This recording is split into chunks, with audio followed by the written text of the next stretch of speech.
Kolegivo მოგესალმებით, კორუმი არის, შეგვიძლია დავიწყოთ ბიუროს სხდომა. კენსაკლა საკითხებში ერთი წარმოადგენელია გუშინ განხილული საკითხები, კერძოდ შინაურ ბინადაცხოველთა საკითხი, ასევე რამდენიმე სხვა პროექტი. გარდა ამისა, როგორც იცით, ვინაიდან ბატონი გივი მიქანაძე დაინიშნა განათლების მეცნიერების ახალგაზრდობის მინისტრად, შეუძლია მას უფლებამოსილება, მათ შორის როგორც კომიტეტის თავმჯდომარეს. ფრაქცია ქართული ოცნების წარდგინება არის შემოსული განათლების მეცნიერების ახალგაზრდო საქმეთა კომიტეტის თავმჯდომარედ მარიამ ლაშხის კანდიდატურა და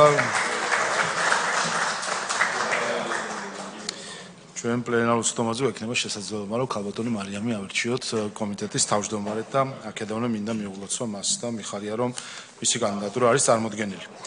რაც შეეხება განსახილველ საკითხებს. განსახილველ საკითხებად გვაქვს პარლამენტის გამოკლებული წევრების გივი მიქანაძის ადგილმონაცვლის დავით დოლიძის უფლებამოსილების ცნობის საკითხი. გარდა ამისა გვაქვს პარტია საქართველოსთვის ამ პარტიიდან პარლამენტის 12 წევრის უფლებამოსილების შეწყვეტის შესახებ საკითხი, კერძოდ თეონა აკუბარდია, ანა ბუჩუკური, გიორგი გახარია, ლევან გოგიჩაიშვილი, ზაზა თავაძე, ბექა ლილუაშვილი, ნათია მეზრიშვილი, ბერდია სიჩინავა, კახაბერ ქემოკლიძე, როინ ქოჩორაშვილი, დიმიტრი ცქიტიშვილი, ზვიად ძიძიგური. როგორც იცით, საპროცედურო საკითხმა განიხილა, კომიტეტმა განიხილა ეს საკითხი. საგაზაფხულო სესიაზე ჩატარდა 26 პლენარული სხდომა, 26-ვე მათ არასაპატიო მიზეზით აქვთ გაცდენილი. შესაბამისად, შეიძლება ითქვას, რომ თავის თავს თავადვე უწყვეტენ მანდატს, იმით რომ არ ასრულებენ იმ მანდატს, რომელიც მათ მიიღეს არჩევნებში. აქვე მოგახსენებთ, რომ ამ მოწვევის პარლამენტის განმავლობაში, ანუ 26 ოქტომბრის შემდეგ, პარტია საქართველოსთვის დაახლოებით 800.000 ლარი პარტიული დაფინანსება აქვს მიღებული, ისე რომ ერთი დღეც არ გაუტარებიათ პარლამენტში და ასევე შეგახსენებთ რეგულაციას, რომ მანდატების შეწყვეტის შემთხვევაში 6 თვით შეუჩერდება პარტიას პარტიული დაფინანსება.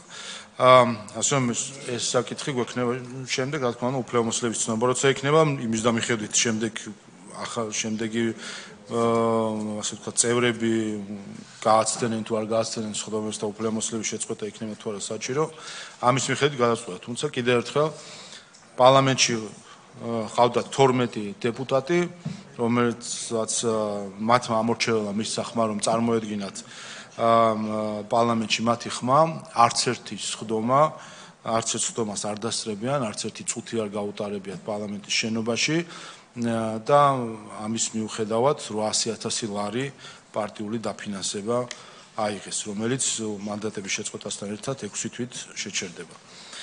სხვა საკითხებს, რაც შეეხება კანონის პროექტი ნარკოტიკული საშუალებების, ფსიქოტროპიული ნივთიერების, პრეკურსორების ან ნარკოლოგიური დახმარების შესახებ მეორე მოსმენით პაკეტი, ასევე საერთო სასამართლოების შესახებ პროექტი მეორე მოსმენით, სისხლისამართლის კოდექსში ცვლილების პაკეტი მეორე მოსმენით, უცხოელთა მოქალაქეების ან მქონე პირთა სამართლებრივი გომრების შესახებ პაკეტი მეორე მოსმენით, ადმინისტრაციული სამართლებრივი კოდექსში ცვლილების პაკეტი მეორე მოსმენით, ატმოსფერული ჰაერის დაცვის შესახებ პაკეტი მეორე მოსმენით, სისხლისამართლის კოდექსში ცვლილების პაკეტი მეორე მოსმენით. რაც შეეხება საორგანიზაციო საკითხებს, უფლებამონაცვლისა და კომიტეტის თავმჯდომარის საკითხი უკვე მოგახსენეთ, ასევე ასახული არის უკვე მანდატების შეწყვეტასთან დაკავშირებით საკითხები. 14 საკითხის ჩათვლით, 15 საკითხი დასამტკიცებელი არის სოფლის მეურნეობის კომიტეტის დებულება, გთხოვთ გადაჭერას, მადლობთ, ასევე საგარეო ურთიერთობათა კომიტეტის დებულება, გთხოვთ რომ დავამტკიცოთ, მადლობა. ასევე კომისიის თავმჯდომარის ქალთა და ბავშვთა საკითხებზე მომუშავე საქართველოს პარლამენტის დროებითი კომისიის თავმჯდომარის მიერ დასამტკიცებულად წარმოდგენილი კომისიის დებულებაც, გთხოვთ ესეც დავამტკიცოთ.